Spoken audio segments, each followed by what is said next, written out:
अहिल्यानगर जिल्ह्याच्या व बीड जिल्ह्याच्या सरहद्दीवर असणाऱ्या बोरी पिंपळगाव या छोट्याशा गावातील अमोल वर्धने व त्यांची पत्नी ज्ञानेश्वरी वर्धने यांनी रायबा या आपल्या 1 वर्षाच्या वयाच्या बैलाला आपल्या मुलासारखं जपलं आणि उतराई म्हणून त्याचा नुकताच वाढदिवस म्हणून फटाक्याची आतिषबाजी, डीजेचा धूमधडाका व गाण्याच्या तालात नाचण्यात दंग झालेली तरुणाई आणि त्यात लहान मुलांनी रायबाच्या नावाने कापलेला केक आणि अमोल वर्धने व पत्नी ज्ञानेश्वरी रायबाला केक भरून रायबाचा पहिला वाढदिवस मोठ्या आनंदाने व भक्तिभावाने आपल्या घरातील बैल हा एक कौटुंबिक सदस्य म्हणून त्याचा वाढदिवस साजरा करून उपस्थित गावकऱ्यांना मात्र यावेळी भोजनाचीही मेजवानी देण्यात आल्याची चर्चा जिल्ह्याभरात रंगू लागली आहे।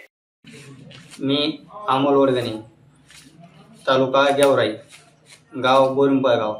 मी एक सामान्य शेतकरी आहे आणि रायबा हा आमचा बैल नसून हा आमचा एक सदस्याप्रमाणे आम्ही त्याला जपलो आणि आम्ही मुलाप्रमाणे जपलो त्याला आणि आज त्याला 1 वर्ष पूर्ण झालेलं आहे आणि 1 वर्ष पूर्ण झाल्यामुळं आम्ही त्याचा बर्थडे साजरा केला आहे, वाढदिवस। आम्ही त्याला मुलासारखं जपलो आणि देवासारखं मानलं, असा हा आमचा रायबा आणि आम्ही त्यांचा वाढदिवस धूमधडाक्यात साजरा केला। मुलं म्हणले की नाही आता आपल्याला नाचण्यासाठी डीजेच पाहिजे, मिरवणूक काढण्यासाठी काही अडचण नाही, आम्ही डीजे आणला। म्हणजे जेवण्यासाठी आपल्याला जेवण पाहिजे, आम्ही जेवण बी केलं।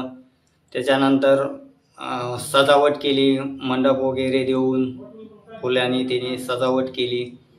म्हणजे थोडक्यात सांगायचं जर झालं तर एक जसं लग्न असतं तसंच एक आम्ही रायबाचा वाढदिवस साजरा केला आणि सर्व गावात नुसती रायबाची चर्चा होत चालली। असा हा गुणी आमच्या घरी देवरूपीच रायबा आम्हाला मिळाला। महाराष्ट्र 24 करिता जयप्रकाश बागडे, अहिल्यानगर।